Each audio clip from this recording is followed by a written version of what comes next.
How come you always first? Alicia Chan. How come you always first? Can you hear me? Good night, Ajahn. Okay. In usual time, my mindfulness and calmness are improving. When I meditate, the mind absorbed by mindfulness and calmness stays still and neutral. I see the mind separate from body. I can feel the mindfulness and illusion operate like a on-off switch. When mindfulness is on, illusion will go away. I continue to practice like this. Yes, especially when you are under some kind of a situation, like you lose something you love, you get sick, and see if you can still maintain your equanimity, not being disturbed by the situation. Like if you lose something or your house got burned, caught fire, and see how you will maintain your mind, your equanimity. You know, in normal times you don't know how good your mind is. You have to wait until you run into a situation of loss, of problem. You know. See if you have problem, can you still remain calm and peaceful and not be affected by the problems? Okay, thank you. Thank you, Ajahn. I'm very grateful for your guidance. I find my practice become easier after I follow your advice. Yes, but you always use mindfulness and wisdom to look after your mind. Okay. Thank you. Ajahn, will Satakami and Anagami know they are dreaming in their dream? They're just like anybody, like you and me. When you sleep, you don't know you are dreaming. You thought you're in the real world. Only when after you wake up, then you realize that it was a dream. It wasn't real. But when you were actually dreaming, you don't know that you were dreaming, right? What about Alahan? Everybody is the same. Everybody is same. Yeah. When they sleep, they just have no mindfulness. So they enter the dream world. So it was real. But when you wake up, then you realize it was just a dream. Okay. It's a different world from the world we are living in right now. When you go to sleep, you enter into a dreamland or dream world. Okay. And you won't know that you were in the dream world until you wake up. Okay, thank you. Is illusion no ending? Even Alahan also cannot control. Is it correct to say the only way is to have mindfulness to leave it alone? No, once you have wisdom, then you have eliminated your illusion. So when you're dreaming, you dream as an arahant dream, and not as an ordinary person dreaming. So an arahant will have no dream of suffering. Okay. No bad dreams. Okay, thank you. I'm Sadhu. I'm very happy. Thank you. Okay. Next, Siddhartha from Indonesia. Good evening, Ajahn. I don't have any question today. Thank you. Okay. Nanapat from Bangkok. ค่ะท่านอาจารย์ no question right now ค่ะ Okay. Kok Seng from Singapore. Yeah. Okay. Yeah. Good evening, Ajahn. I think this session is the last session for the year, so I'd like to express my gratitude to Ajahn for hosting the Zoom session so that we can help us in our practice.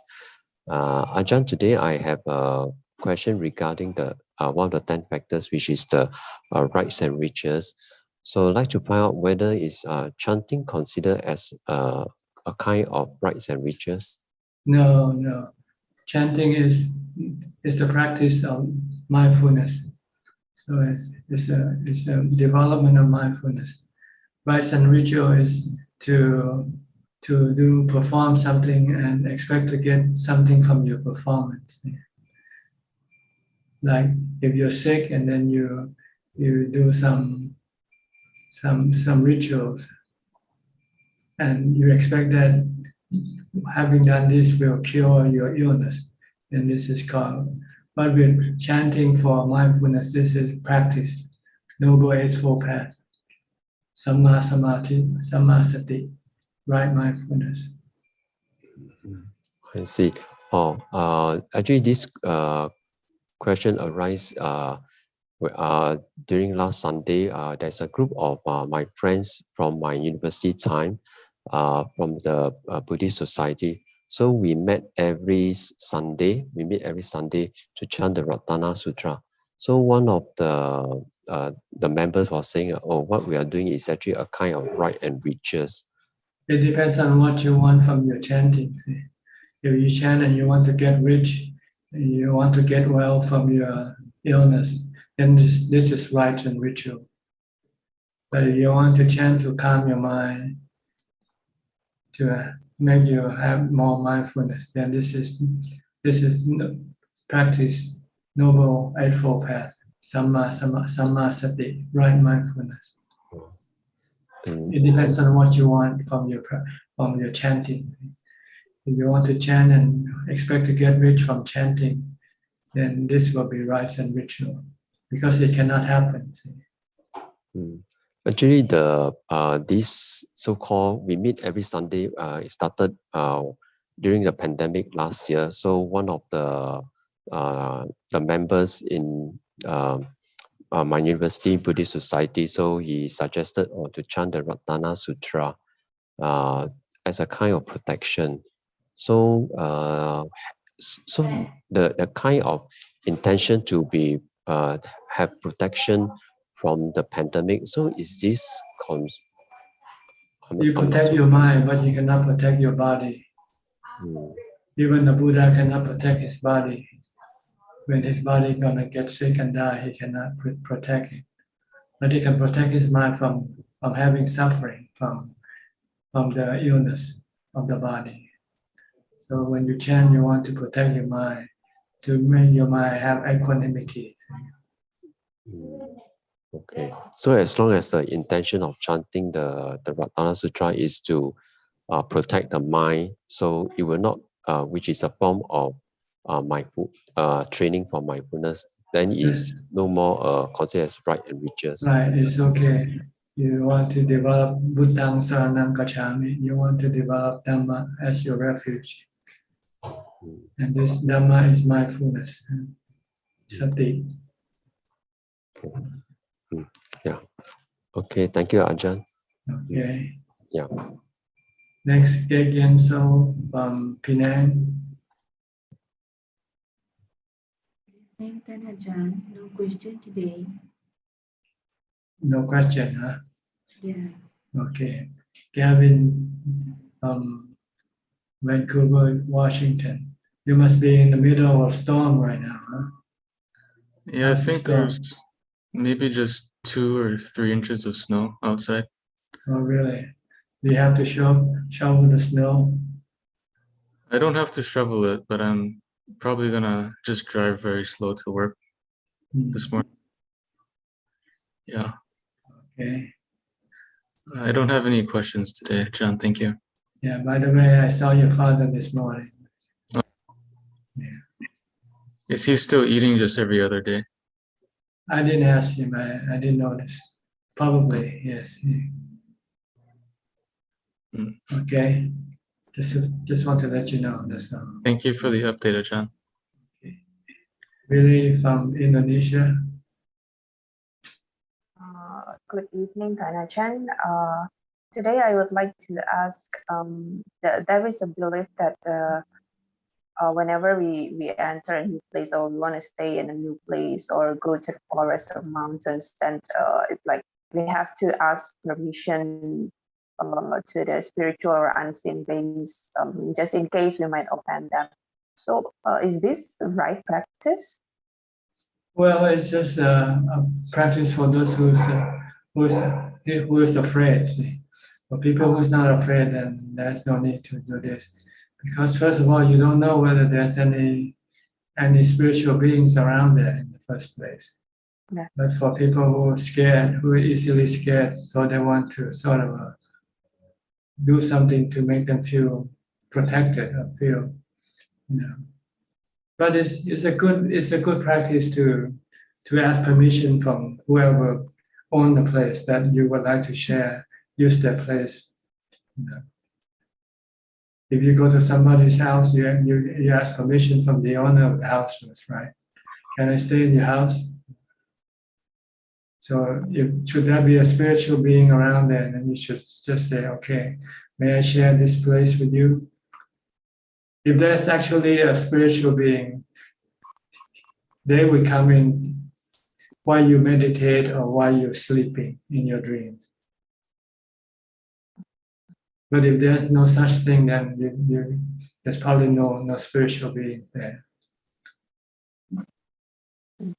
So if we are calm and not afraid, so I mean, it is not necessary to do that. That's right. But if you are afraid, you don't want to upset the spiritual beings, so you first show your friendliness by asking permission. Okay. Okay. Right. Thank you, Ajahn. Okay. Next, Kafai Lim from Malaysia. Good day to you, Ajahn. Yes, I have a question today in regards to keeping a precept and practicing mindfulness at home. And when compared to prior to pandemic, I have been visiting the monastery quite often for chanting and listening to Dhamma talk. So the question is it true to say it is the practice of mindfulness and intention that matter and not really the location? Yes, it's the keeping of the precept itself, not the location. Yeah. But the location can help or can deter your practice. If you live in a surrounding in which there are a lot of temptation, for instance, like if you're working in a bar and you want to keep the 5 precepts, and everybody around you is drinking, you might find it difficult to not drink, because everybody says, "Oh, have a drink. Why don't you have a drink with us?" But if you live in a monastery and nobody drinks, so then you would have no temptation. No one try to push you to go drink, to do the drinking. Right. So the location will either support or deter your practice. Right. So you want to find a location where it will support rather than deter your practice. Yes. All right. Understand. Okay. Thank you, Ajahn. All right. Next, Karen from San Jose. How's your weather there? Still cold? Still snowing? Yes, I'm actually quite spoiled as far as the weather here. I used to live up in the Pacific Northwest for many years, and it's funny how you get acclimated. I'm sure it's the same for people from warm places like you, but I woke up this morning and it was 68 degrees Fahrenheit in here, and I thought I was freezing. Yeah. But yeah, it's still quite wet, and we're gonna have a break for a few days this week, and then it starts again. So lots of moisture here. But I have It's unusual for this time of the year, right, to have this kind of weather. Actually, it is. I'm from this area. I moved away for many years and came back. I always think it's so funny that the weather people will say how, oh, we have not enough rain for this year, but it doesn't normally happen. The rain doesn't normally happen until later on. And so I'm always like, why are you measuring it now? But yeah, this is very unusual. And I'm sure everybody's oranges are being ruined. But yeah, I have no questions. I'm just glad to Okay. be here. Thank you. Yeah, good to see you. Thank you. Next, Claudia. Claudia from Germany. She's been away for a while now. Now she's back. Hi. Hi, good afternoon from Germany. I'm very glad that I'm able to be here. So when I'm not here, I'm at school supporting my special needs student. Yeah, so I have no question today. I'm listening and learning, and I'm happy to participate today. How cold is the weather there in Germany? It's too warm, too Too warm. warm. Warm. Yeah, Okay. yeah, we have Not rain cold. non-stop. Okay. Yeah. So don't go to Colorado where Julia is living. Must be very cold there for you. Yeah, so I rather would be in Thailand because I love the warm weather better than the cold weather. Okay, come over. Oh, I would come over instantly. Yeah, if it would be that easy to me, I would come over instantly. But I hope that I can come maybe in 1 or 2 years. I really hope so. Okay. Maybe we'll see you then. Yes, it would be great. Thank you. Okay. Next, we'll go to Colorado, where Julia is living. Hi, Julia.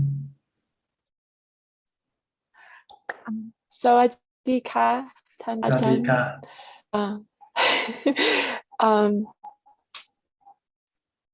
I thank you for this opportunity. My question, I am still in the retreat cabin, so this is month 5, and sometimes my mind is quiet and sometimes it's but I have a curiosity. Is it important to make an adhitan about whether to be an arahant or Pacceka Buddha or Buddha? Does it matter if one, chooses explicitly or not? Well, adhitan means to set up a goal for you, what you want to achieve. That's what adhitan means. Because if you don't have a goal, then you might not strive toward that goal. You might go do something else. But if you say, I want to be an arahant, then you would then have to strive toward that goal by following the path that will lead you to become an arahant. But if you say, I don't care to be an arahant, I just want to be human, then you say, okay, there's no need for you to practice meditation. It's like aiming at something. Like in worldly life, you might want to aim at completing college, getting a degree, a master degree, or PhD, for instance. This is the same way with adhitan in Buddhism. You have to set up a goal. Where you want to go from here. You want to be here all the time, or you want to move forward toward that goal, then you have to do the practice. Okay. Anumodana. So can Ajahn maybe discuss the differences between the 3 options and the pro and cons of each? Normally, the way to set up a goal in Buddhism is not at the particular stages of enlightenment. Really, I think you should set up the goal as keeping your mind free from suffering. This should be the real goal, really. You want to eliminate suffering from your mind. So whenever you have suffering, you want to get rid of it. Okay. And The cause of suffering are your defilements, your greed, Okay. your cravings, your desire. These are the things that will cause you to have dukkha sooner or later. So you want to get rid of these things. Don't worry about the stages, whether a sotapanna or whatever that is. If you get rid of your defilement, eventually you'll get to those stages automatically without you having to set up those particular goals. Just set up the goal that my goal is to free myself from mental suffering, from all types of mental suffering, like fear, anxiety, greed, anxiety, depression, stress, this sort of thing. This is what should be your goal. Because we are sick, and we are like our mind is sick, sick of this mental stresses. So we want to cure the mind from this stress, this suffering. Because being an arahant doesn't mean anything. You don't know what an arahant is anyway in the first place. Right? So how can you be one? So be realistic. You know you have suffering, right? You still have stress. You still have depression. You still have loneliness. You still have fear. You still have worry and anxiety. These are the things that you can get rid of from your practice. Okay. So you should find your attitudin toward this goal. Try to get rid of all your depression, your stress, your suffering, your mental suffering. That makes me very happy. I feel like that is a goal that fits well. I had that intuition yesterday that is the right goal, but then I hear from books or different teachings that you have to decide, and I just think that freedom from suffering is good for everybody. Thank you. Yes, once you have completely eliminate all of the suffering, then you become an arahant automatically. Oh. An arahant is someone who is above suffering. No mental suffering can enter his mind anymore. Okay. All right. What's the temperature there now in Colorado? I don't know. It's dark. It's early morning, and I just took the garbage out, and it felt very like on my hands carrying the garbage. It felt like cold metal on my skin. So it must be very cold. You have snow? You have snow already? We had snow on the 24th and 25th. So you have White Christmas this year? Yeah. Good. Thank you for asking. Okay. Nice talking to you. You too. Okay, next, Charles from Bangkok. Charles, you said you're from Hong Kong, right? Yes, Ajahn, I'm from Hong Kong. I live in Thailand for a long time already. Ajahn, I have a few questions. Number one, I would like to ask something about Satipatthana practice.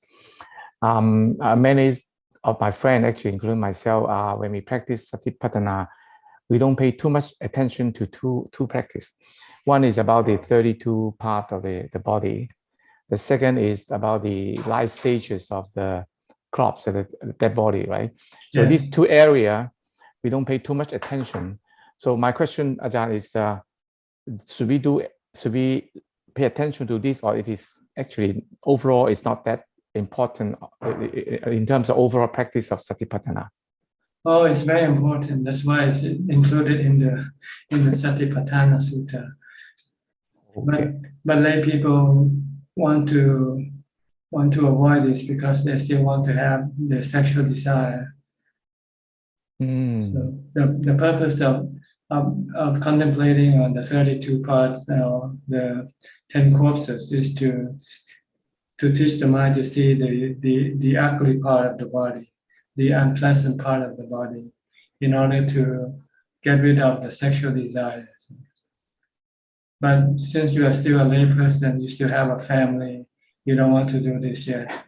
But if you become a monk, then this is imperative. You have to do it because you have to remain celibate. See? If you cannot control your sexual desire, then you won't be able to remain celibate for long. Was it the life stages of crops? So in the modern society, we can't actually. It's quite tough. It's quite hard to do it. Is there any substitute method? Is there any? You can look at photographs. You go into internet and search for corpses, autopsy. Yes. Look at the anatomy pictures, diagrams of human anatomy, for instance. Okay. Then you can see more clearly what the body looks like under the skin. Okay. Yeah. And then you want to develop that image in your mind if you want to get rid of your sexual desire. Because every time your sexual desire arises, you just think of all the intestines, the lungs, and the inner organs. Then I guarantee you, your sexual desire will disappear. Okay. Thank you, Ajahn. Makes sense. A second question is about the practice of the seven factor of enlightenment. The second factor is investigation. I'm not very clear about when we talk about investigation, what is the area of focus? Buddhism is a very broad subject, right? So we want to pick the three most important areas. What are the things we need to investigate? Come first priority.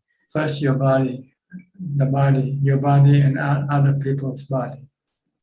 See clearly what the body actually composed of, made up of, like the 32 parts.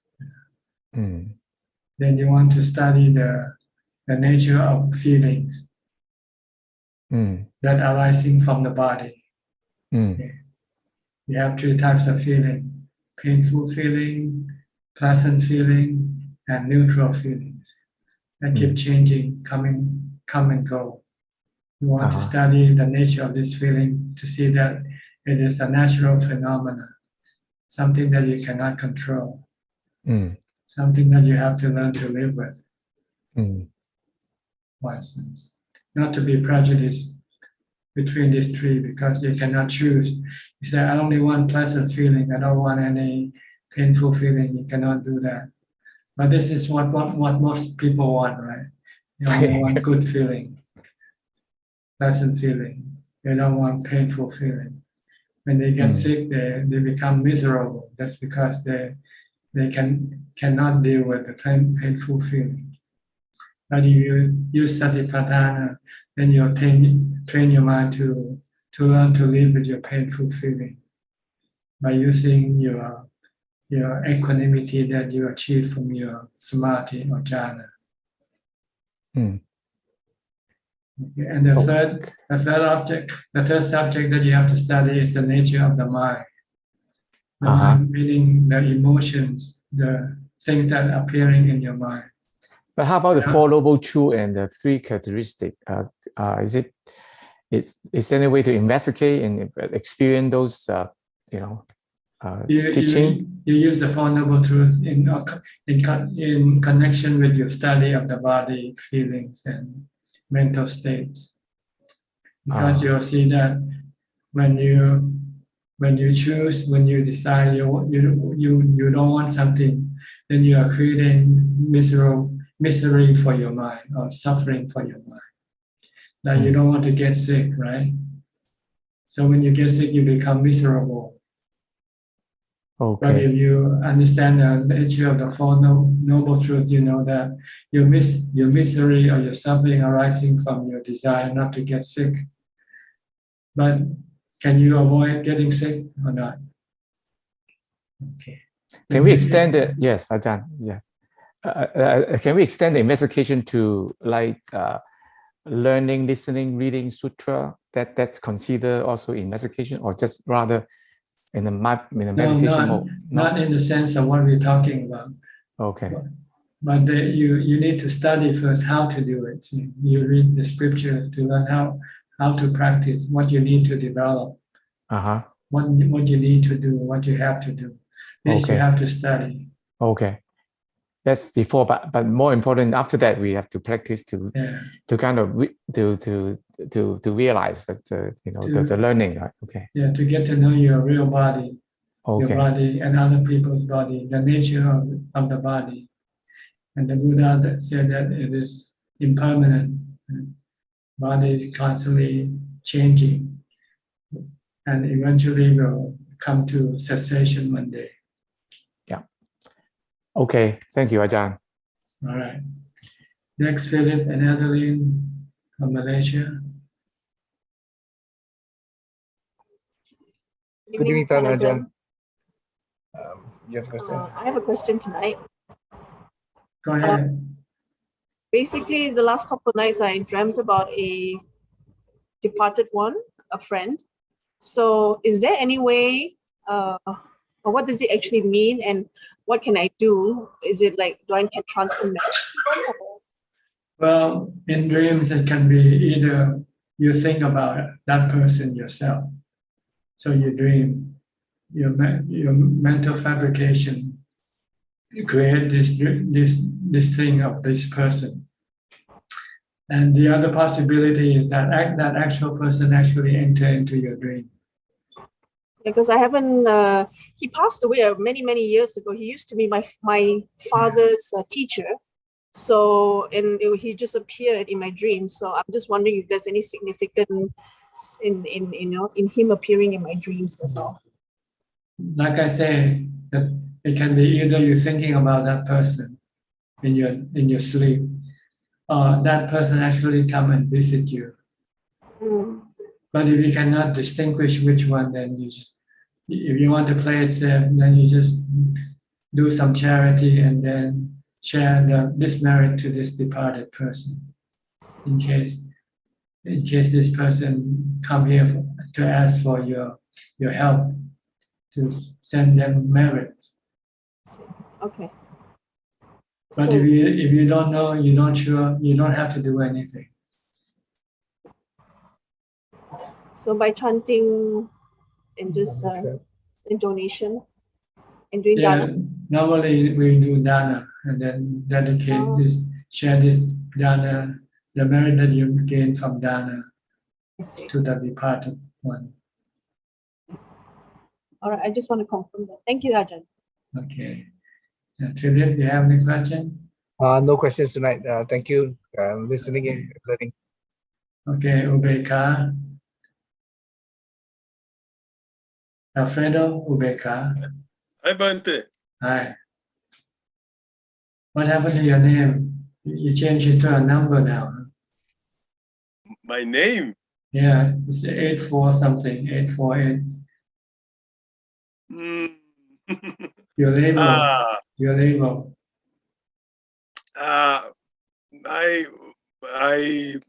Upeka, you talk about Upeka? No, your name and on the screen is 840806. Not Alfredo like it used to be. No, that's a confuse. Only 884 in Zoom. The código is 8480. Yes, it used to be Alfredo before, right? Alfredo is my name. What happened to it? It's not on the screen like before. I don't know. I put my code, the senha, né? To log in and Alfredo appear. Okay. Never mind. It's not important. It's not important. Anything today? No, it's okay. Okay. Anytimes I talk about Buddhism with any peoples there, my friend, in parties to this vacation now, né, in Brazil, the end of year, the Natal in Brazil, Merry Christmas, né? And other people's not to understand, né? But it's difficult. It's difficult to other people's. The people's had that stood Buddhism. Yes, Buddhism is like nuclear physics. It's not easy to understand. Oh, yes, not difficult to understand. Nuclear physics. Nuclear physics. Can you understand nuclear physics? What? Nuclear physics. Nuclear physics. Yeah. Physics, the body. No, physics, science, nuclear science. Science. Yes. Yes, physics is difficult. Physics is difficult. Yeah, okay. Buddhism is difficult like physics. It's not easy for everybody to understand. Yes.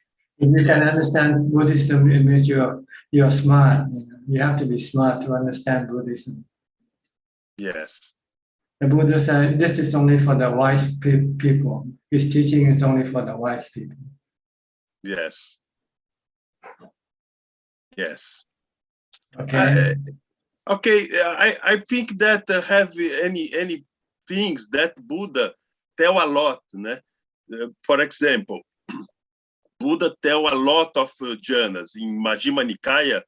All the discourses, the Majjhima Nikaya, Buddha tell about jhana, meditate, samadhi, jhana, insist, no impurity, no delusion in mind, né? Calm mind. Então, Buddha tell a lot. But when you study Buddhism, other things that Buddha not talk, né? That conclusions, insights, personal insights, né? For example, you have not to do delusions in mind, né? Is personal things, né, Bante? These things, each people have personal things to understand Buddhism too, né? Yes. I think. Yes. I think several things is personal that each people, né, Bante? The global students about samadhi, about pana, about sila, Buddha tell a lot, né? The people study and try to understand. The more delusion you have, the harder for you to understand Buddhism. The less delusion you have, the easier for you to understand Buddhism. Yes, it's your delusion that is blocking your understanding of Buddhism. Yes. If the people is not an arahant or a sotapanna or anagama or sakadagama, the people not have all Buddhism, né? It's difficult. Some people just listen to a few words from the Buddha. They understand what the Buddha was talking about right away. That's because they don't have much delusion already. They see things quite naturally. They see things as being natural phenomena. Yes. Okay. But my question is about the people that not stood Buddhism, né? It's more difficult, né? Not tell Buddha, not earning Buddha, né? It's very, very difficult to other peoples. It's because they have a lot of delusion. Yes. All right. Yes, but it's not a preoccupation to these people, né, Bante? The people not have the preoccupation if he have died, or if only preoccupation is eat, the only preoccupation is work, only preoccupation is your family, only preoccupation is Merry Christmas, you know, the other preoccupations, né, Bante? Other disturbs. It's okay for me. For me, it's okay. Only a commentary to the most of the people's, né, thinking about. Not, né? Okay. Is that all for today? Okay. Yes, but okay. To a good year next year. Okay. A good year next year. All right. Next year is the same like this year. Not word, but asubas, not word, not fingers of word, not meal. Good or bad depends on your karma. If you do good karma, you have good year.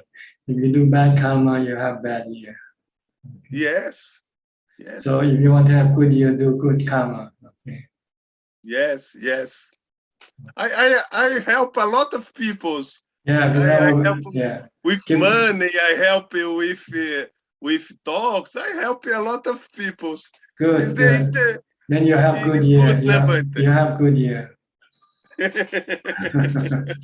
You too, but okay. I do you good. help more. Yeah. You help more people than me. You help more. You help with Dhamma. Okay. That's why it's good for me. Good year for me every day. Every year is good for me. Okay. Let me go to Belinda from Singapore. Thanks. Belinda. Hello, Ajahn. Go ahead. I think that somewhere this week, it's just Adeline, I dreamt of my father. So I really got explanation, I guess. It could be I miss my father because I have been doing dana for him. So he probably not sure of anything dana. But I received something from him. He gave me a puzzle. So I guess it's just mental fabrication. Okay. So Ajahn, do I just know and note and I just let it go every day practicing on that? Well, if it doesn't bother you, why should you do anything? Just leave it alone. As long as I do dana, I still continue to do dana for the departed. You can, and you can do it, or you don't have to do it. Sometimes you do it, and there's no one there to wait for your merit. So if he's because if it's not him actually in your dream, it's you thinking about him, then I think so. It's about I miss him. That's how I interpret it. So it could be something, but this is how I think, but I cannot be absolutely sure. So I just do dana. If you're not sure, just do it, just in case, just in case. Okay. If he's waiting for your merit, then he will receive it. Okay. Thank you, Ajahn. You're welcome. Next, Gary, also from Singapore. Gary. Good evening, Ajahn. I have a question tonight regarding meditation. Can you speak a bit louder?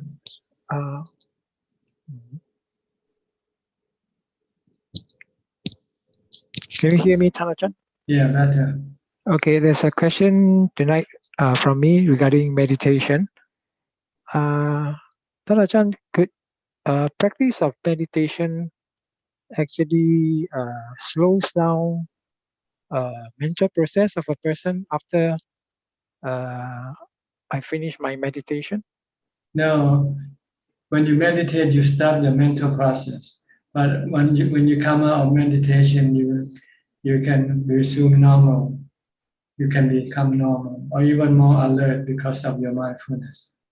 Okay, because what happened was that there was once where I was in a retreat and I started in the morning. So by the time we break for lunch, I found that I have difficulty forming a complete sentence without staggering. So I was thinking, hey, how come my mind is like in slow motion? So it might take a little time for it to come back to normal after you come out of meditation. I see. Maybe that was what happened to me then. Okay. Thank you, Ajahn. Okay. So next, Sui and Czech from Vancouver. Are you hit by the northwest storm also? Yes, Ajahn. Yes, Ajahn. We have a white Christmas. We hardly have white Christmas in Vancouver. Yeah, it's cold.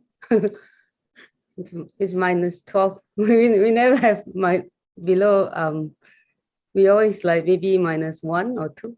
But Celsius or Fahrenheit? Celsius. Celsius, right? You use Yeah. Celsius. Okay. I think Karen is like using Fahrenheit. I think maybe it's 60. She says 68. Maybe it's around 20 degrees. 20. That's around 20. Yeah. And yours -10. Huh? Yeah.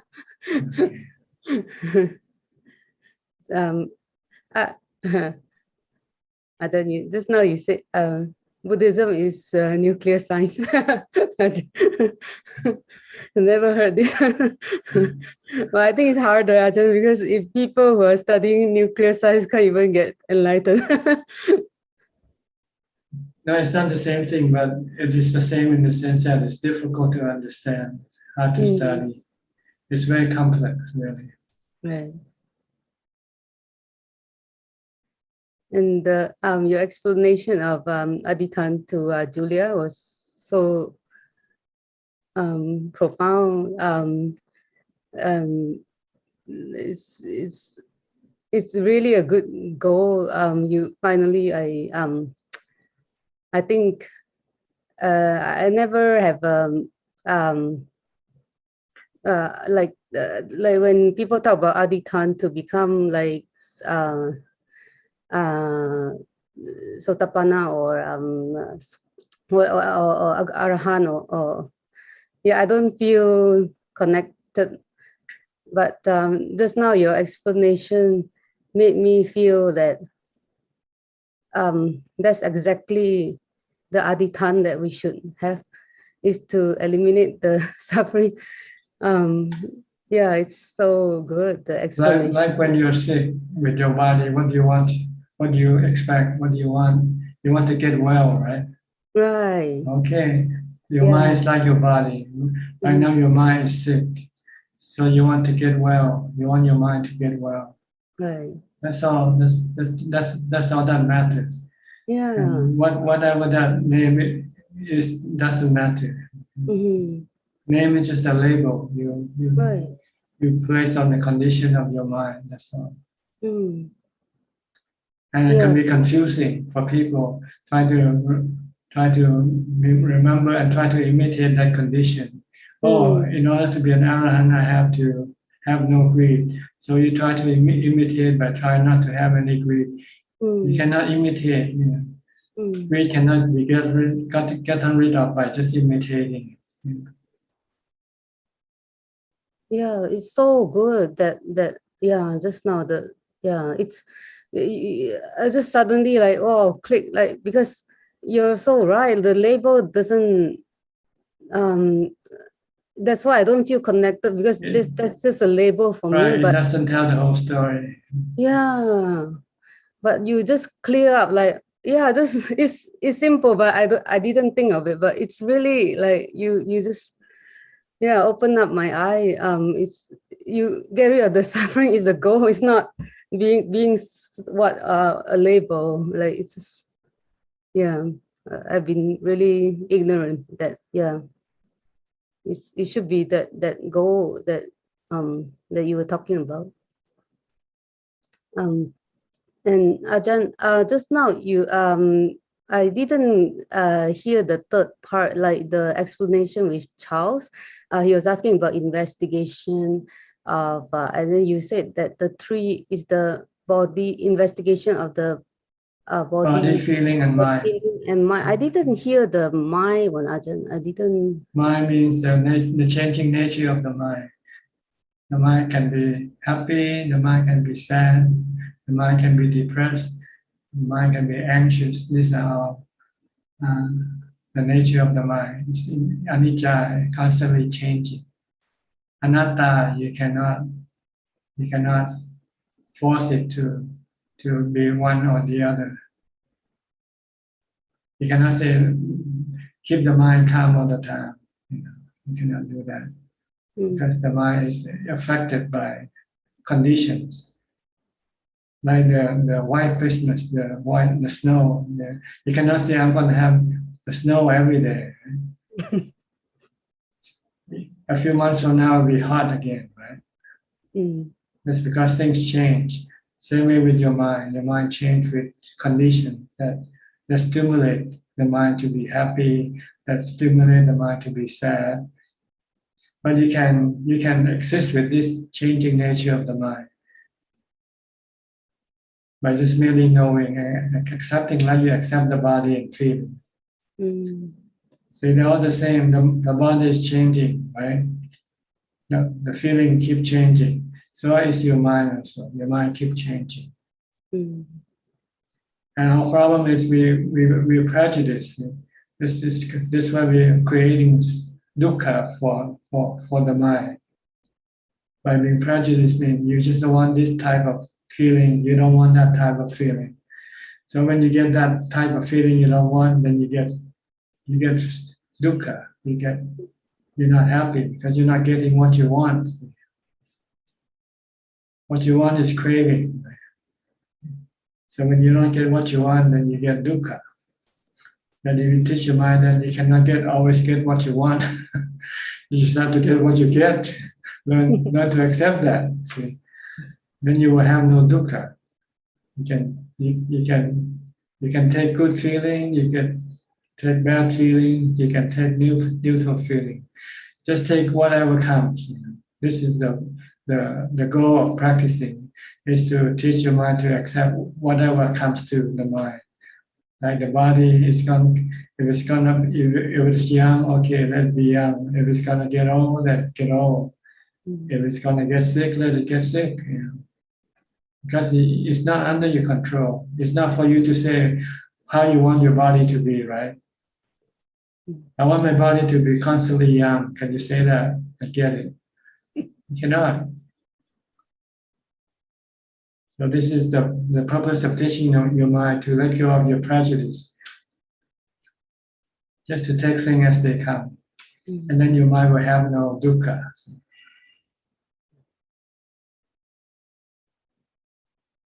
We're constantly tweaking the body, tweaking the feeling, tweaking the mind to our preference.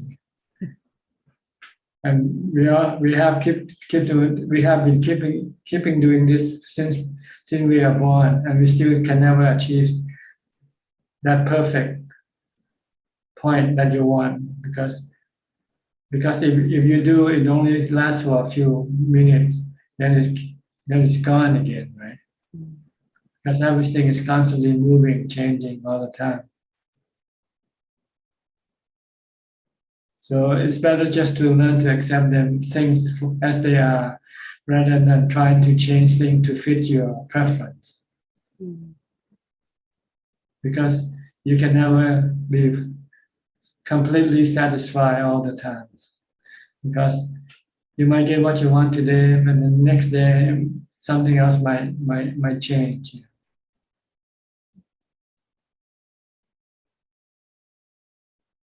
So learn to accept body as it is, learn to accept feeling as it is, and learn to accept the mind as it is. As anicca, dukkha, anatta. Okay. All right. So we have anything? No, Ajahn, thank you for the teaching.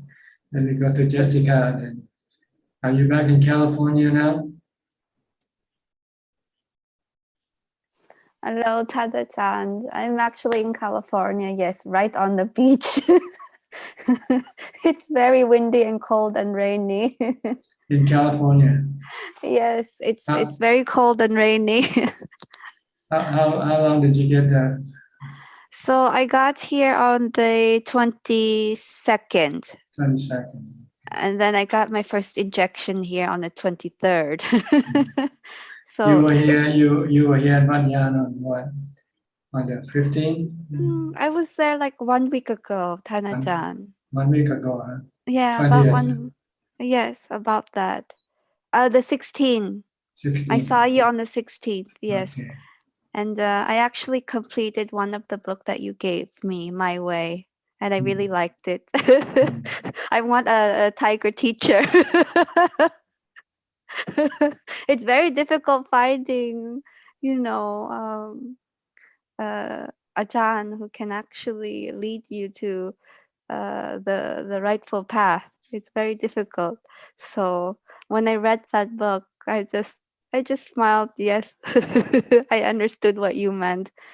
When you're just practicing, the teacher says something, you just practice. If you practice the right way, there should not be any questions. And I understood what you meant by that.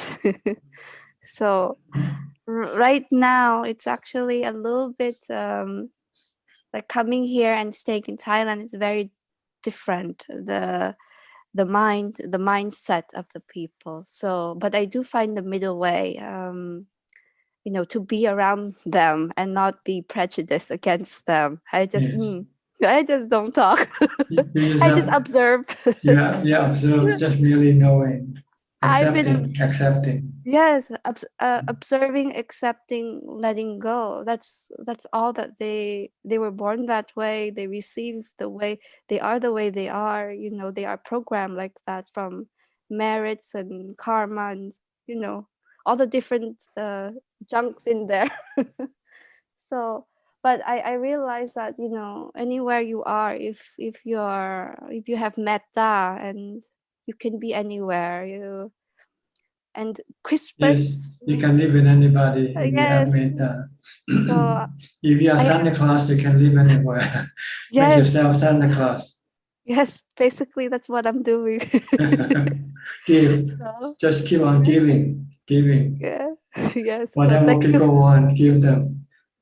Yes. So similar, you are like the Santa Claus of all of us. You're giving every day. Every day is Christmas. So thank you. I have no questions, Tanu-chan. Thank you. How long are you gonna be there before you return? Till January 4th. When you're coming back after that? Yeah, I will be in quarantine for 10 days. So things are not going so well over there. I thought you're gonna stay there and work or something. Yes, to look for work, but I would still need to go back. But coming here, I'm contemplating if I should come here or not. It's different. It's different, but it's far away from the real Dhamma, because you know what I mean. Okay. So I just do my best, and every day is like exam. You just need to be in the now and observe and try to let it be and try to just live. That's right. Yeah, so that it has helped me. We cannot change things. It's Yes, better just to leave things alone. Yes, that's what I'm doing. I'm not touching anything. Not for me. Okay. Thank you, Tanajan. All right. Stay happy. Thank you. Next, Johanna from Indonesia. Hello, Ajahn. Ajahn, tonight actually I just have a small question about the book Beyond Birth, because I'm still reading it. Actually, there's a picture of something like a student ID card with Ajahn's picture on it, and then there's a phrase motto that say Ajahn say life is but a stage. I wonder what that means. I mean, I want to know what Ajahn had in mind at that time when Ajahn write that motto. I'm just curious. I think it's probably a student card, I think. Fresno State College. Fresno State College. Yeah, there is a motto where Ajahn, I think it's Ajahn's motto that says that life is but a stage. I wonder what that means. Life is, this role is like a play, a drama. And we all are actors on the stage. You and I are actors. We're here temporarily, play our role, play our part. Then one day we'll exit this stage. We come on the stage, and then one day we'll exit the stage. I think that was my high school book, I think, in which you have to write a motto under your, yeah. So I look at life as a stage. Yeah, that's quite true. I think yeah.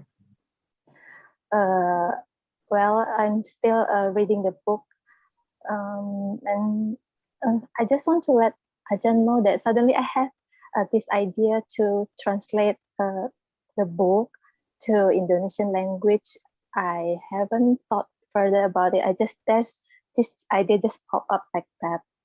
So You're welcome. You can also talk to Billy or Siddhartha because they used to do the translation into Indonesian. Oh, that's great. Yeah. Maybe you can split the translation work. Okay. Yeah, that's nice to know. It might make it easier if you ask Billy or Siddhartha. Okay, Ajahn. If they want to translate or not. Okay, yeah. Because I think many Indonesians cannot read English, right? Yeah.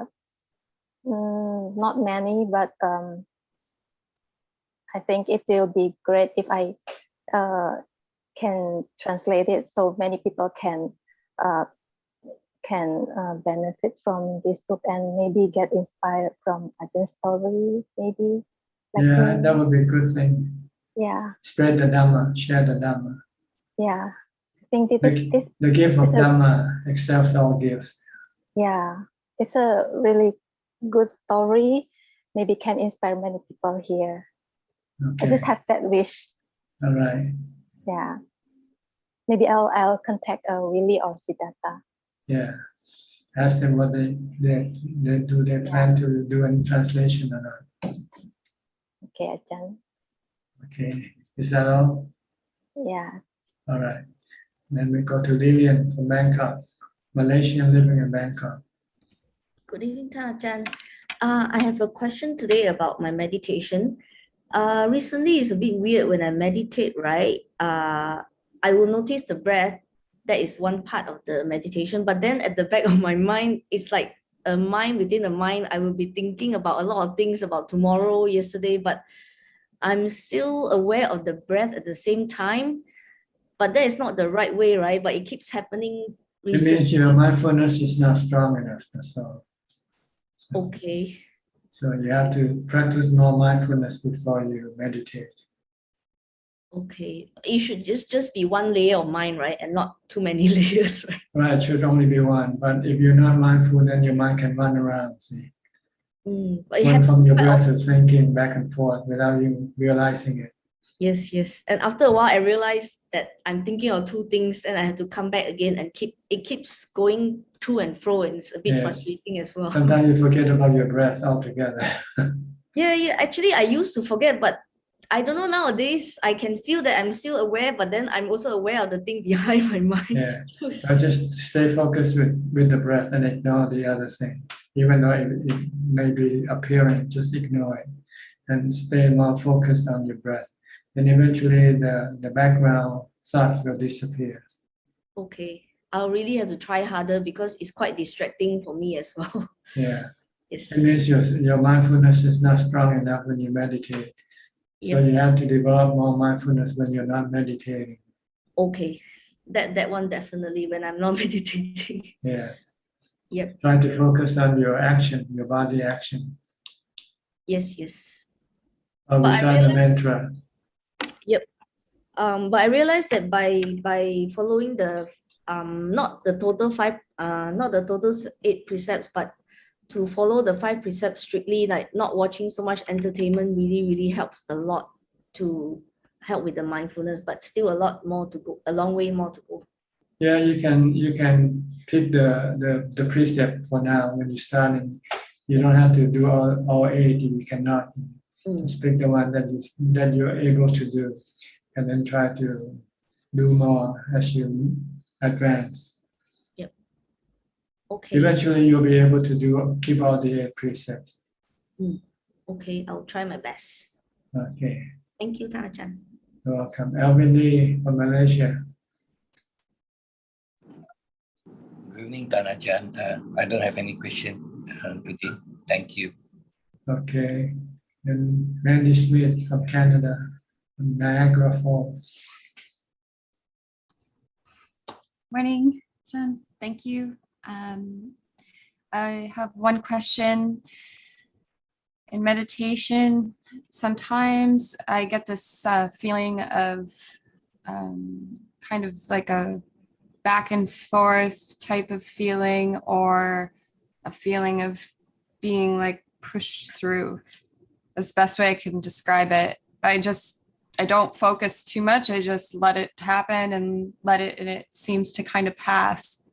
Could you explain maybe what's happening there? Your mind has two forces opposing each other, the Dhamma force and your defilement force. They are trying to oppose each other. So you have to take the Dhamma side in order for you to be able to meditate, to practice. If you take the defilement side, then you will probably turn on the TV or open the refrigerator and see what you can eat or drink. Okay. Yeah. So you have to be quite resolute with the Dhamma side. Once you decide to practice Dhamma, then you have to resist the defilement side. Okay. Thank you. You can increase your Dhamma force by developing more mindfulness. Mindfulness is the key to your practice. If you're mindful, then you can resist a lot of the defilement. If you're not mindful, then defilement will keep attacking you, keep enticing you to go do something. Thank you. So you don't feel like meditating or practicing. If your defilement becomes stronger than your Dhamma force, your mindfulness. And one way to increase your mindfulness instantly is to keep reciting a mantra. Just keep reciting mantra for 5 minutes and you'll find that your mind can become stronger. Thank you. Okay. All right. Who's next? B. Raveen from Bangkok. Good evening, Ajahn. I was just listening to what you mentioned earlier about developing mindfulness at all times, and I just had a sudden realization that actually that's something I need to try and do more often, because I feel that the only time I really have mindfulness is when I'm in meditation and when I just come out of meditation. But other times when I'm doing, other chores or, my daily routine, sometimes I don't really have that much mindfulness unless I really think about what am I doing. So it is that important to try to have mindfulness at all times. That's right, because then when you meditate, then you will be mindful all the time. And you will find it easier for you to calm your mind and stay longer in the state of calm with stronger mindfulness. Okay. Yes, it's so. But I mean, it's like you mentioned that there are two opposing forces: the Dhamma force and the defilements force. I feel that when I'm in meditation, the Dhamma force is stronger. In control. It's stronger because you have more mindfulness. But it don't last forever, right? It lasts for maybe 30 minutes or so, and then the Dhamma force weakens, and then the defilement force start to pull you out of meditation. Yeah, that's true, and it happens without me realizing then until I think, oh, what's happened? Oh, I just got. You can regenerate your mindfulness if you don't want to get up and start reciting your mantra. Yeah. Actually, I wanted to share with you that the mantra actually really helped, because I think last session where you mentioned that try to contemplate once I come out of meditation, I tried that out over the past week, and my object of contemplation was the pain in my legs. It was really, really strong until I felt that I was about to lose the concentration. So I used the mantra to pull my attention away from the pain, and that really helped. Yes, then your mind can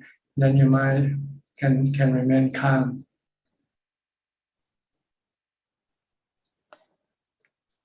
And so this is something that I need to try to do more often. Yes, mindfulness is the key to your success in meditation. The more mindfulness, the more advanced you will be in your practice. So having strong mindfulness will make it easier to contemplate? Is that a foundation? Yes, mindfulness is the controller of the mind. Once you have mindfulness strong enough, you can direct the mind to contemplate on the subject that the defilement doesn't like to contemplate, like a super or death. Oh, yes. Yes, that's true. Because it says it makes us feel that, oh, it's bad, but actually it's just the nature of the body that everyone will have to face eventually. That's right. And you want to have that understanding in the back of your mind all the time. That death is just around the corner, at the tip of your nose. When you breathe in and you don't breathe out, you die. When you breathe out and you don't breathe in, you die. It all comes down to your breath, in or out breath. That's when you die, either in or out. It's very simple, isn't it? That is very simple. Yeah. And our defilement wants to make it so complicated. When the Buddha says it's so simple, just keep watching your breath and you'll know when you die. When you put it that way, it sounds really simple to follow. But we tend to overcomplicate a lot of things. Yeah, you create a lot of horrible picture around death, And that is just simply the stopping functioning of the body or the breath, that's all. That's true. I mean, what the Buddha's teachings and what you've taught us, it sounds really simple to understand, but when we face the real situation where we have to apply it, it actually becomes much more difficult. You forgot because you lack training. So you have to keep training yourself to see according to the way the Buddha saw it.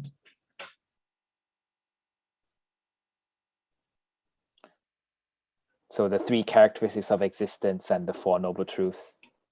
Yes, that's all you have to know. And it's quite amazing to consider that, when you mentioned that the 4 requisites of life, food, shelter, medicine, and clothes. That's all you need. That's all. That's all you need for the body. And it's quite amazing how we all, again, overcomplicate things, having lots of houses, having lots of money, having to travel, having to buy a lot of things to satisfy our... That's the effect of delusion. Delusion makes you think that the more you have, the happier you'll be, right?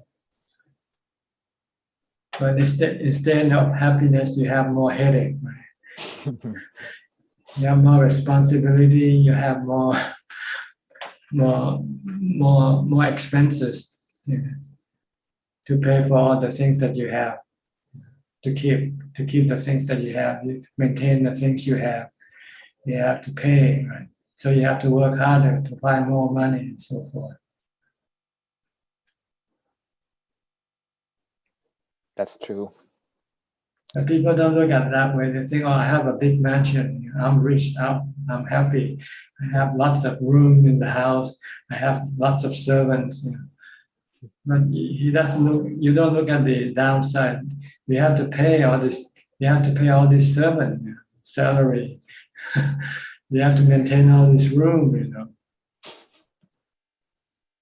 and you don't use them anyway, right? Yep. When you sleep, you only sleep in one room. You don't sleep in 10 rooms at the same time, do you? No. but yet we find a reason to have it. It's like clothing. You only wear one set of clothing at a time, right? You don't need 100 sets of clothing. You don't wear them all at the same time. Yeah, that's true. That's why the Buddha teach the monk to have only one set of robes. That's all you need. And then it's easy to look after. Yeah. If you have 10 sets of robes, then you have 10 times the work to do, to look after them. Yeah, it would be quite strange if, monks had, I don't know, 7 sets of robes, one color for each day of the week.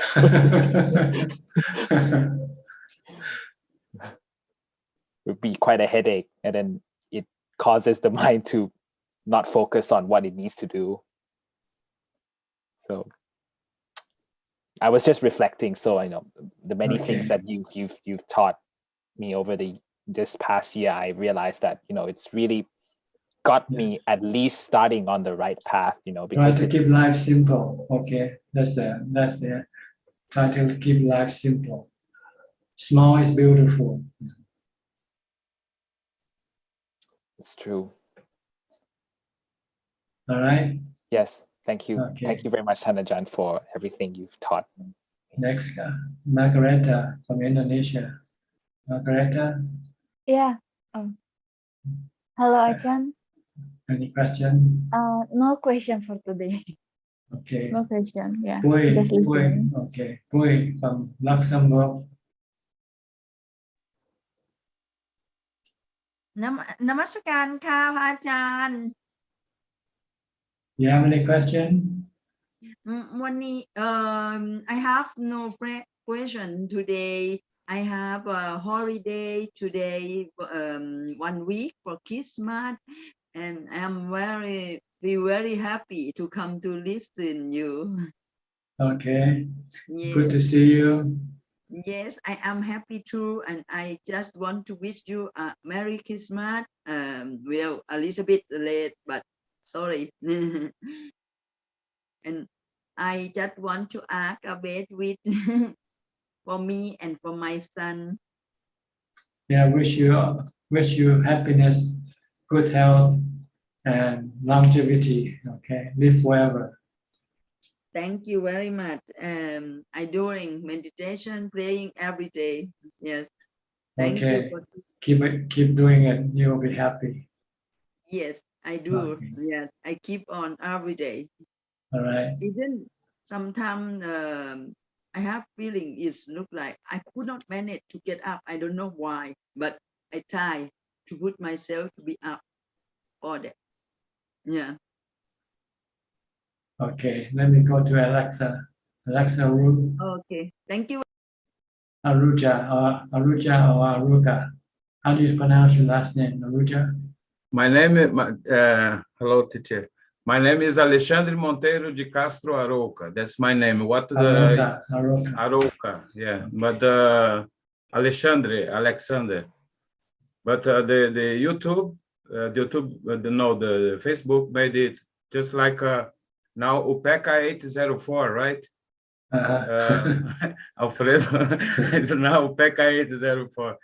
So what is the name? Just is a name attached It's a label. It's a label. It's what? It's a label. Yeah. It's a collection of some teas, collection of hair, the skin. That's a name, and that is fantastic, Zanata. And yeah, it's. I feel very good, teacher. Very good.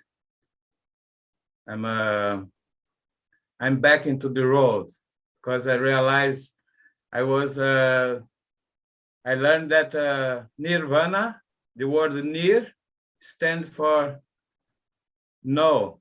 I don't know if that is true. And vana is shaking, so no shaking. No shaking, peace, calm. Yeah. Stillness. Yeah. Then I realized if you shake, you die. You don't shake, you die too. So I shaking. So I take it as a mode to put my does matter what comes, and also it's all in connection. It happens synchronic. Although I often don't have questions for you, I always come here to learn from you because you know what I have to what you can feel it, what I need to know. And often was about pain, that you could meditate through pain also, not only to focus on the breathing, but also in the pain. And when I close my eyes, teacher, I disappear. So the anatta, there is nobody, but there is pain, there are feelings, there are concerns. Yeah, this big is and also when my neighbor make noise, I add this also to this universe. So then I understand that we are phenomena just. And by doing that, so I don't care anymore for what come. I try to don't label it. I like, I don't like. I just have to focus on my meditation. I walk longer until I get tired. That I learned also in last meetings, because before I used to put 30 minutes and then sitting again. But now I walk until my mind is I start to feel mindfulness. The mind is back again to focus. And then yeah, then that's my counterattack. I sit, meditate, and walking, because I cannot now. Sorry, teacher. I'm sorry for myself that I cannot isolate myself completely, because I'm to my goal. My goal is monastery. So I have to demount the house and all those things around it. And yeah, I get some agitation, but I get very nice meditations too. Yes. Okay. Is that all? Yes, that is all. Okay.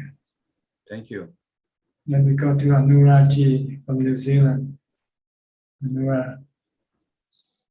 Hi, Ajahn. I have no question. Thank you for your teaching, Ajahn. Okay. Yeah. Let's go to Shelly Stino from Italy. This is your first time in here, Shelly? Yes, Sadhu, Ajahn. Thank you. Yes, I have a small question about the Dhamma sharing. I mean, usually when you see the Dhamma up to Anagami, you always wish to share Dhamma with others. But when you get to Arahant, then this sharing is taken by Panya. So usually when you are Arahant, is it correct that you don't share any more Dhamma because you have to follow Panya? Oh, no, you share Dhamma. Especially after you become an Arahant, then you got nothing else to do. So you find some work to do. So sharing Dhamma is the work that Arahant do. Before that, they don't share Dhamma. Before you become fully enlightened, they don't share any Dhamma. They concentrate on practicing until they become Arahant. Once they have become Arahant, then they will have the time to share. Like the Buddha. The Buddha practiced for 6 years and not teaching anybody. But after he became enlightened, become a Buddha, become an Arahant, and he taught sharing Dhamma for 45 years until his death. Thank you, Ajahn. Okay. I'm not sure where you get the idea that Arahant don't share Dhamma. Oh, just because usually Arahant should train more in Panya, because Panya is not finished when you are Arahant. I think it is the beginning of the path to Panya. Oh no, once you become an Arahant, you have graduated already. You have finished your work. So you already have the Panya. Yeah, you have full Panya, 100% Panya already. Okay. Thank you very much for clarifying. Without 100% Panya, you cannot become Arahant. Okay, thank you, Ajahn. Okay.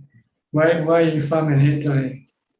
I am from Brescia, in the north. It is not far from Milan. Near Switzerland or France? I am south of Switzerland. Switzerland. Okay. Yes, I am south of Switzerland and Austria. So south of it, there is Brescia, Milano. You know I Milano, see. perhaps? Yeah, Milano, I know. Yes, I'm just 80 kilometers from Milano. I see. Okay. Is it cold right now? Not so much. Let's say we have 5-6 degrees. 5-6 degrees. Okay. Yes, it is a little bit cloudy, but because here in Italy, usually we have much more sun than in the rest of Europe. How do you find out about our meeting here? So I was already following your meetings in some time, but then I always had a little bit problems, technical problems in going in Zoom or all these kind of things. So today I said, okay, I try to get in, and I succeeded. And it's not that difficult, is it? Sorry? It's not that difficult. No, it's not that difficult. It's just the first time. Yeah. Okay. And how long you been studying Buddhism and practicing Buddhism?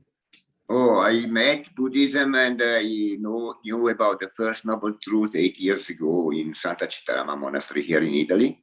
And then I stayed there for 6 months. And then my mom is quite old, so I need to be near to her. So I went on studying Dhamma now. I study Dhamma since 2 years. Do you have a monastery to go to practice, or you do at home? No, I'm at home, yes. But I don't work, I don't have family, I don't have children, I'm alone, so I can keep, little food and just what it is needed. And I try always to train my mind to keep always mindfulness. So more than mindfulness, let's say the mind empty from thoughts. Okay. Yes. Very nice to meet you. Very nice meeting you, Ajahn. Thank you very much. Come back again next time if you have any question. Yes, thank you. Okay. All right. Let me go to, I think, Facebook now. Okay. All right. Facebook, I think it's your turn, Facebook. Yes. We have 5 questions right now, Ajahn. The first question from Bonnie Sam. How can we know that our meditation is in progress well and we are in the correct path? Thank you. When you can sit longer and calm when you are progressing. Next question from Jimmy Ong. Ajahn, how do we overcome the feelings of emotional pain, sadness, and anger when they arise? You have to calm your mind, by using a mantra or chanting or meditating. You can do any type of this practice. If you cannot yet meditate, you can do chanting first. Keep on chanting for 1 hour or 2 hours, and then your sadness and your depression can become less or disappear temporarily. Next question. Go ahead. Next question from Aaron Teng. May I know why people always make a voodoo or black magic to me? Almost 20 years, I suffer from that. When I went to ask a monk, the answer is never blame anybody. Then I just asked for noble water. But again and again, it never stopped. Somebody make a voodoo to me. I accept my karma, but I don't know it will happen till when. Thank you. Well, just leave it alone. If there's nothing you can do anything about it, then you just have to leave it alone. Let it be. Try to make your mind calm. Then the voodoo will not be able to disturb your mind. Next question from Yapto. Namaste, Ajahn. I'm very happy can see you healthy and happy today. I have a question. In my meditation practice, I often enter in a calm and happy state. What should I do for the next state? Thank you. Do it a lot. Practice this. Keep the mind in this state for a long, long time. If you can do it for all day long, that would be good. And the last question right now from Gunter Wetz. I heard the Buddha teaching is the path of rationality of the mind, and the Christian teaching is the path of love. If this is true, there are people like me who are not smart and will fall into samsara. Am I wrong to think like this? And does the Buddha teach about love? Thank you. Yes, the Buddha teach about metta, loving kindness. So it's your lack of study of Buddhism. So you should study more Buddhism and you understand better the teaching of the Buddha. Ajahn, one more question just come from Pannamitan. Pante, I have a problem regarding the job. It seems not able to handle it. I have fear and do not know how to overcome it. Ajahn, please kindly give the advice. Thank you. Well, if you cannot handle it, then you probably get fired. You have to quit the job because you are not productive. So they won't hire you. So you have to try your best to try to do your work, do your duty. If you cannot do it, then you have to pay the consequence. So you just have to try your best. And if your best is not good enough, then you just have to accept your fate. That you have to change, you have to switch work, switch job. Look for a new job that is more suitable for you. That's all,ท่านอาจารย์ Okay. Anybody else in the room would like to ask any more questions? You're welcome to raise your hand and use the microphone. Anybody? Felicia Chan, okay. Ajahn, I heard someone say when we do chanting in monastery, Deva will come and rejoice. Is it correct? No, it's just a belief. We don't know really. Okay. I think they will like to listen to Dhamma talks more than to listen to chanting. All right. That's why we practice at home. We not necessarily to do morning chanting, right? Well, you can chant it anytime, any day, during the daytime. Anyway, chanting is like taking medicine. See? The more you take, the better is it for your mind. See? When you chant, you calm your mind. You have mindfulness. So you don't have to wait for morning or evening before you chant. You can chant all day long if you like. All right. Thank you. Sadhu, sadhu. Okay. Anybody else?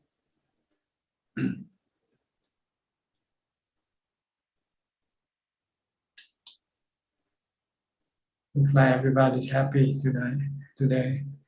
Okay, Charles. Oh, Charles. Okay, Charles. Ajahn, I have a question about the faith, about the one of the five faculty of power. Faith in Buddhism, many of us are confused about what is the area of focus, right? Compared to other religion, is just the object is God, right? It's very simple. So faith in Buddhism, I find my friend some really understand the triple gem, some just focus on meditation, some believe everything, but except reborn. They don't really accept some we don't even accept karma. They accept everything about Buddhism, but the reborn or karma. So when you talk about faith, if really the person is really faith in Buddhism, so what is the requirement? What the area of focus? The minimum requirement to qualify to have a Buddhist faith? You have the faith in the Buddha, in his enlightenment. You believe that he knows the truth, and you then believe in his teaching. Okay. That if you follow his teaching, you will become a noble disciple one day. So this is the faith that you have to have.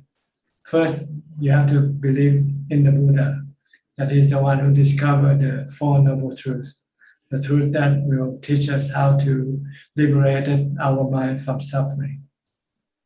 Once we believe that, then we can believe in his teaching. We can trust his teaching and rely on his teaching. And when we follow the teaching, then we eventually will become a noble disciple, become enlightened like him.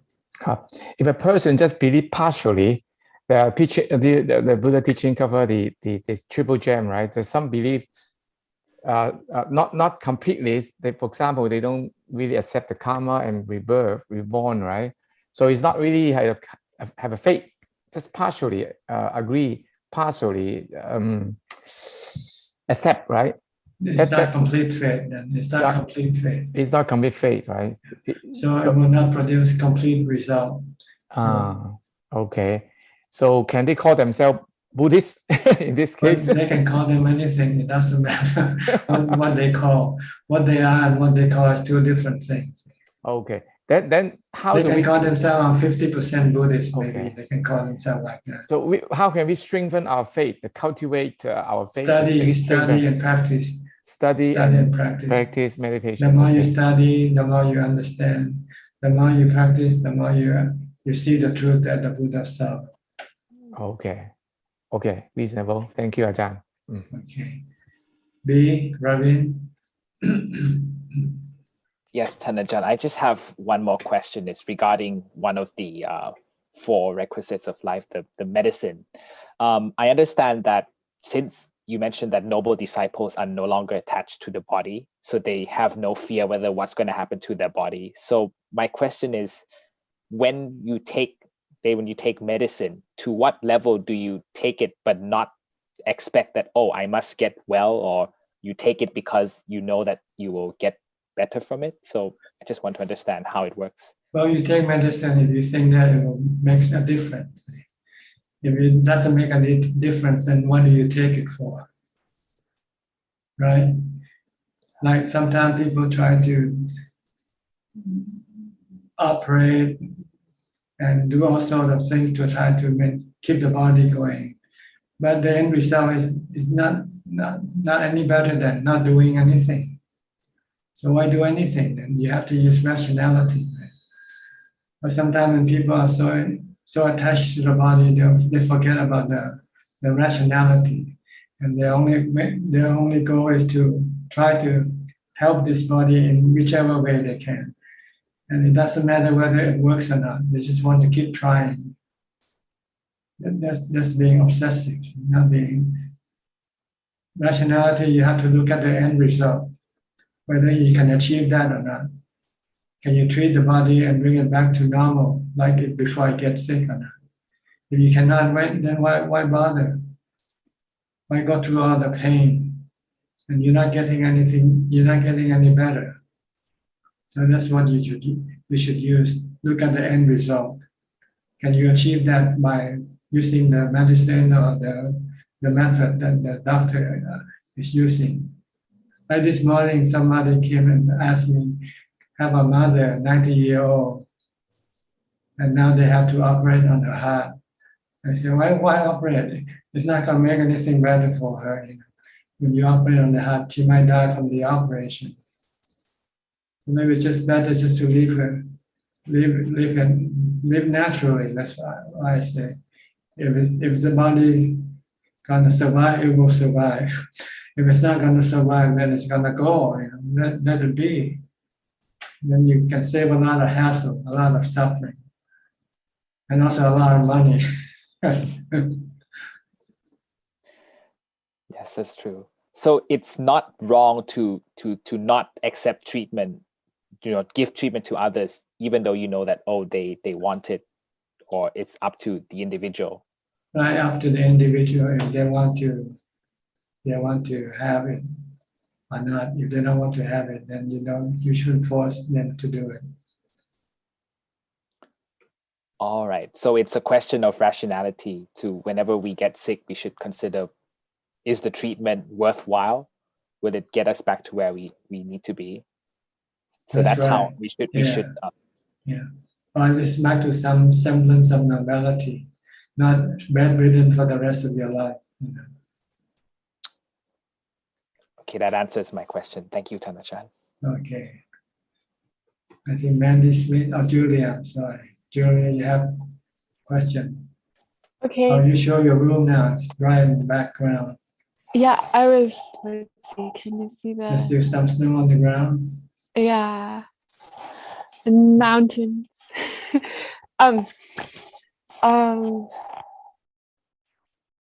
So I was looking at the mind to try to articulate this question. So frequently looking at the body, it becomes clear that the consciousness is different than the body, and that nothing happens when we die. But more frequently, for me, there's still something, no matter where in time or space the mind goes, there's still a small part that thinks that the consciousness that is perceiving is me. And so I'm wondering if there's a trick for working with that, please. Or you have to use wisdom, the truth of the Buddha, discover that there's no me. The me is just a fabrication, mental fabrication, and been constantly maintaining. We are constantly maintaining this perception of a me, of a self. But when you meditate and you come to full calm or stillness, then this me will disappear. Then you realize this me came from your mental fabrications. Okay, Ajahn. So you have to use the anti-fabrication. No me, no me, no me. I'm just a knower. I'm not a me. I'm not an I. I'm just a consciousness. I'm just a knowing element. Okay. I should be merely knowing, not reacting to anything, because that's my real nature.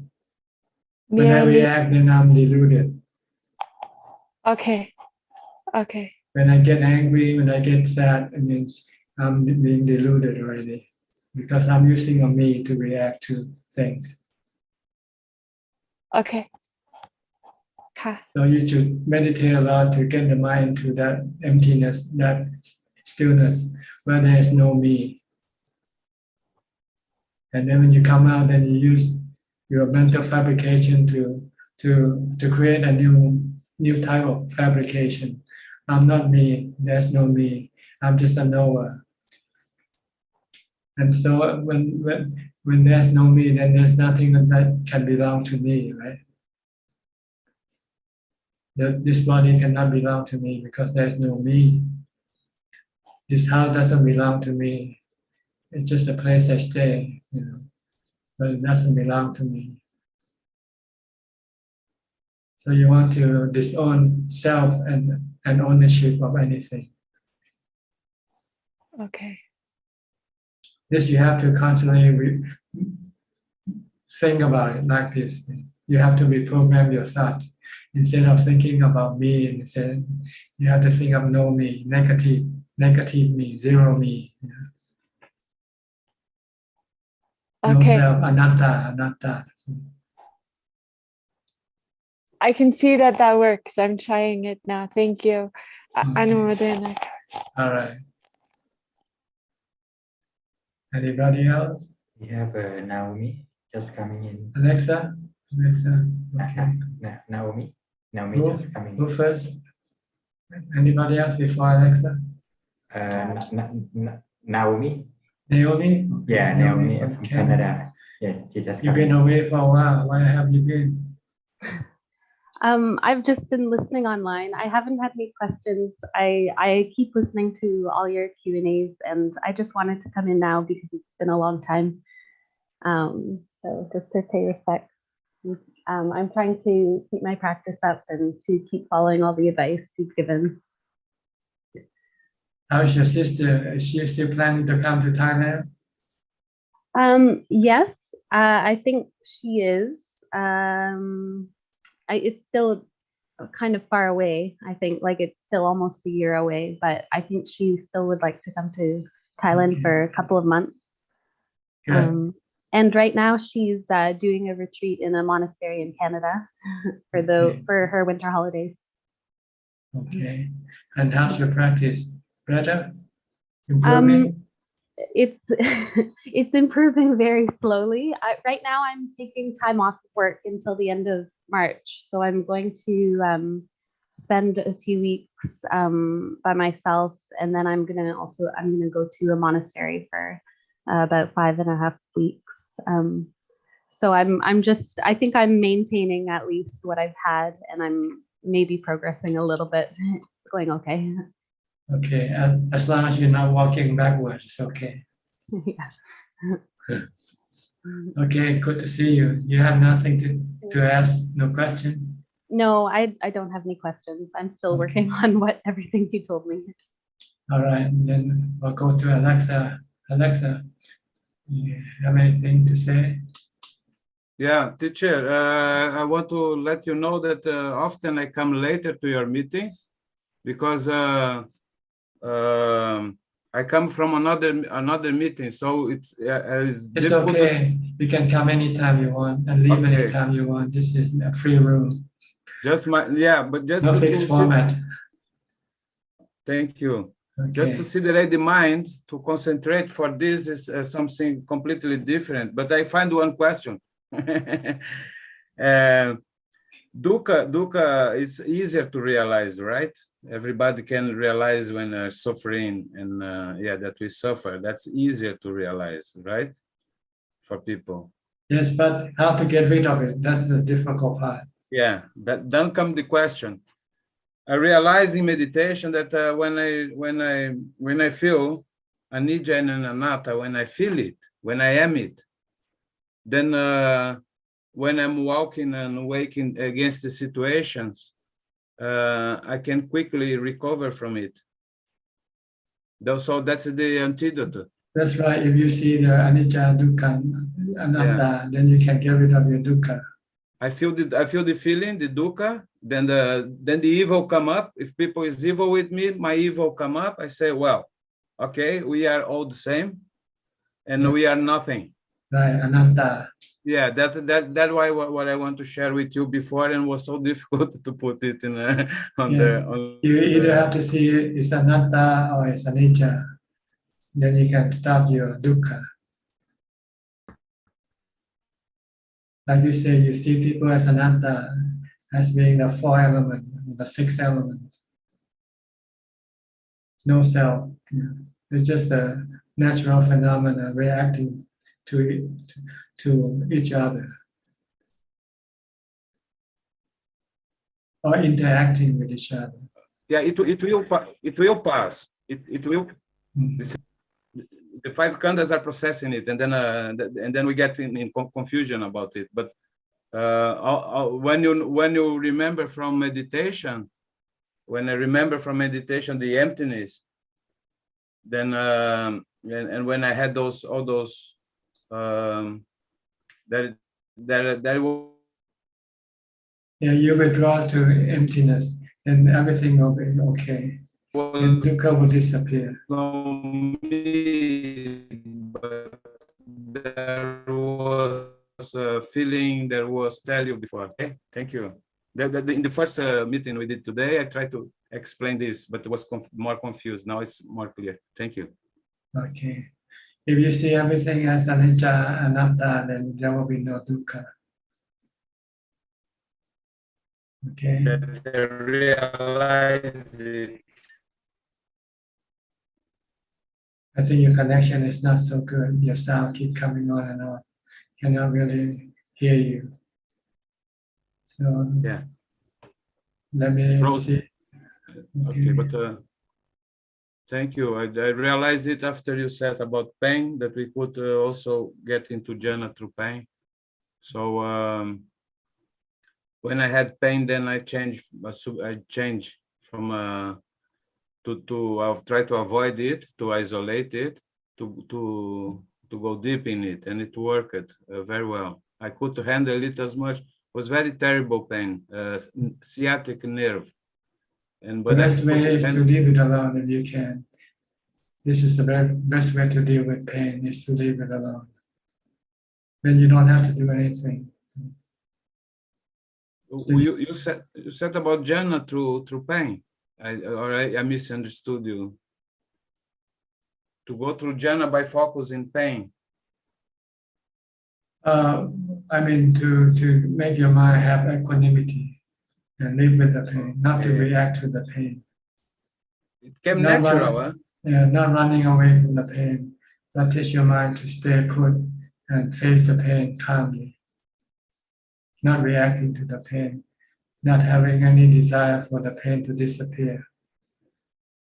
Yeah, it's a nija, huh? It goes anyway, it will be gone. If your mind doesn't, if your mind keep reacting, keep desiring for the pain to go away, then you have to use the mantra to stop it. Bhutto, bhutto, bhutto, bhutto. I can use the mantra anicca, anicca, anicca, or anatta, anatta, anatta. Whichever one works for you, you can choose any type of this mantra. Sometimes I use anicca, I say, oh, it's impermanent. It comes and it will go away sooner or later. When it's not so severe pain, normal anapanasati, the focus on the breathing, it makes the body disappear almost. Then the pain is gone also. But you can do it. You can use another method also to deal with pain. Is to visualize pain as like a fire burning at your body. And just visualize that fire grow bigger and bigger and eventually burning the whole body into ashes. If you can do this, then your mind can also remain calm and peaceful. And when the body in your visual, in the vision turns into ashes, you realize that there's no body anymore, so there's no pain anymore left. It burns itself. Burn itself out. Try it. I did it. Yeah? Yeah. And then the body suddenly became ashes, and it became part of the ground that you sit on. Yeah, because I quote with this. I said I don't want to say. Now I say I don't, but I want to accept. I'm accepting everything, whatever it comes, because what makes me stress is to try to make a perfect situations for meditation. That's right. So I decide to accept anything. Just accept whatever comes to you. But that's nice one to burn the body, because I often meditate outside. Yeah. And, so I will take the poncho out, and then you use the pain as like a fire burning on your body. Nice one. I will try it, because nowadays I can meditate in many positions, but there are some who this pain come back. So then I avoid this position often, but sometimes I like to go to half lotus again, and then it comes up. So now I know, and I have a nice try. I'm gonna do now. Yeah. I'm gonna burn my butt out. It's a good practice if you can do it. You can keep on visualizing it. Just give me a kick to try it. Okay.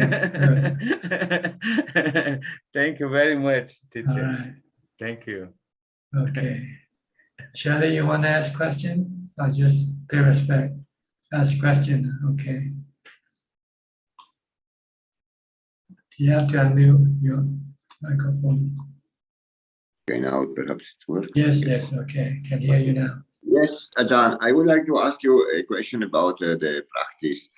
Because I heard one of your talk, I think it was in 1978, about Ajahn Mahabhava. And he was saying that the right concentration in meditation, it was when he went in jhana and stayed in jhana for the time the jhana lasted. And then when you come out from jhana, to use evaluation, deep evaluation, to know the truth about the body, outside the body, and so on. What is your thought about this right meditation? That's right. Once you have jhana, when you come out, your mind is peaceful and calm and ready to look at the truth. So you evaluate the truth of your body. Ask yourself, is the body permanent or not permanent? Is it changing? Is it gonna get old, get sick, or die? And just teach your mind, and then also look at the 32 parts to find where is the I in the body. Is there a self in the body or not? So you go through all the 32 parts and you see there's no self in these parts, right? Hair, just hair. There's no self in the hair. There's no self in the skin. There's no self in the bone, so forth. Eventually, then you say the self is just an imagination, the self from your mind.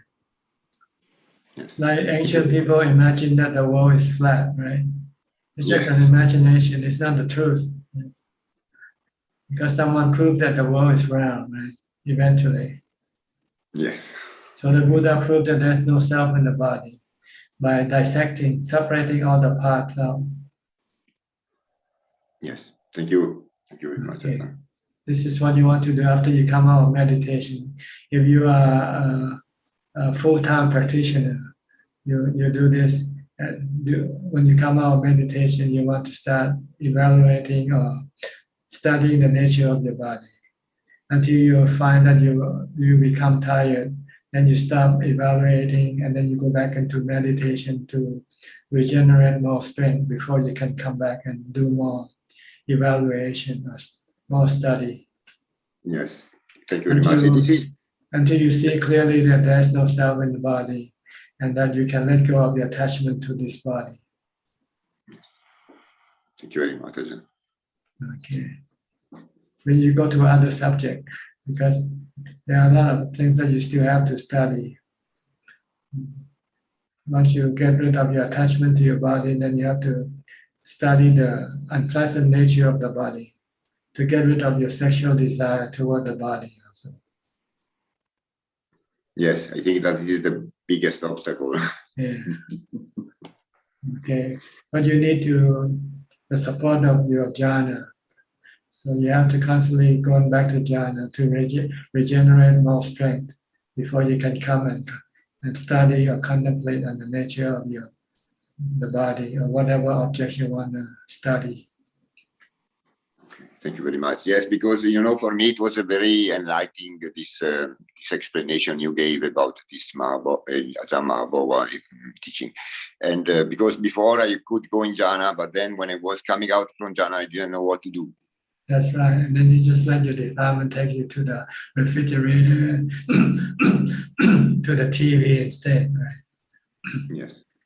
Okay. Now I know what to do, so I will try from now on to do this in the right way, in right concentration. That's Thank you right. very much. Good. Okay. More Facebook question or not? Okay, Facebook. Two more questions from Facebook,ท่านอาจารย์ First question from Ting Ting Loon. Hello, Bhante. Sometimes when I meditate, I would fall out of samadhi halfway in my meditation.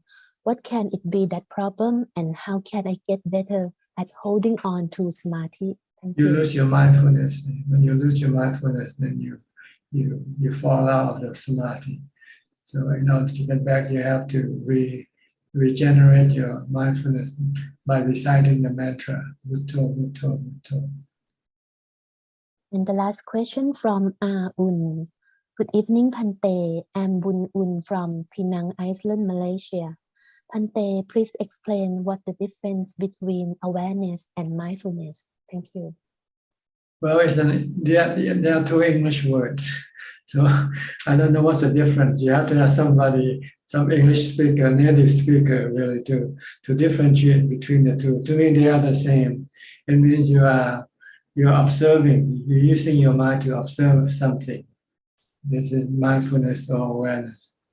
Not letting your mind go to different places, thinking about different things. Then that is not mindfulness. Mindfulness means just be focused only on one thing at a time. Like if you're focusing on your breath, just stay with your breath. Don't let your mind go to think about somebody else or something else. If you go, then this is not mindfulness. No mindfulness left. Okay, is that all? That's all, ท่านอาจารย์ All right. Looks like we're all about to run out of time. If anybody has any more questions, you're welcome for the last question. Okay, Karen, you want to go ahead. Thank you. I was just curious about when we're not meditating and we're dealing with physical pain. I have a lot of old injuries that cause me pain, and of course, worse the older that I get. This is my ice for my neck. I have really bad neck. And I'm wondering what's the thinking as far as medications. B was asking about medication for pain. I don't take any kind of medication anymore that is has any kind of intoxicating effect, but I will still occasionally use ibuprofen if it's really bad. Not even every day anymore. But I'm wondering what's the thinking on dealing with physical pain. And should I like the flame, that is so helpful that you were talking to Alexa about. I like that idea a lot. Yeah, try to see it can. You want to alleviate the painful of the body, the pain of the body, but it will alleviate your mental pain. Your mind will become calm, and then you will not be affected by the physical pain. Sometimes the physical pain might disappear, so but not all the time. Our purpose is not to get rid of the physical pain. Our purpose is to get rid of the mental pain, which arises from our desire to get rid of the physical pain. So, yes, and I'm, the older that we get, of course, we're going to have to be dealing with pain. So I'm wondering if I should start getting used to it more. yeah, just learn to live with it. But if you can use some type of therapy or medicine to lessen it, do it. But if you cannot, then you just have to accept it for what it is. Oh, okay. So using the occasional ibuprofen is better. Yeah, whatever works for you, do it. But if it doesn't work, then you stop and then just learn to live with it. Learn to accept it. And I wanted to ask if I'm understanding a way of looking at not self, one of your books that I read. I'm reading like 3 at the same time, so I'm not sure where I saw it. And I'm pretty sure it was one of your books. And let me know if my understanding is correct, but the idea that anything that we don't take with us when we die is self. That if it's something that, if I'm trying to figure out what's self and what's not self, if it doesn't go with me when I die, that's then self. It's not self. That is not self. Right. You cannot take with you. It doesn't belong to you. Then it doesn't belong to you. See, I like that. Just made it so simple. And so when I start thinking, is this self? Is this not self? I think, well, will it go with me when I die? Okay. Your house doesn't go with you. Your car doesn't go with you. Your clothing doesn't go with you. Or even even your body doesn't go with you. You have to leave the body to somebody else to look after when you go. And your reputation or status or all of that kind of thing. Okay, that was so helpful. I can't remember which book I read it in, but thank you. Okay, I wanted to make sure I understood that correctly. Okay. Thank you. All right. Okay, is that all for tonight? Yes. Thanks very much for your participation. I hope that you can learn and benefit from this meeting tonight and help advance you in your practice to get rid of your mental suffering. In the meantime, please stay safe, stay calm, stay happy, and keep on practicing. And if nothing goes wrong, I'll see you next week at the same time. Thank you and goodbye. สาธุเจ้าค่ะสาธุขอบ Thank you, Ajahn. Thank you. Saturday night on Facebook. Good night, everyone. Good night, Good night, everybody. everybody. Good night. Good night. Good night. Thank you. Good night. Good night.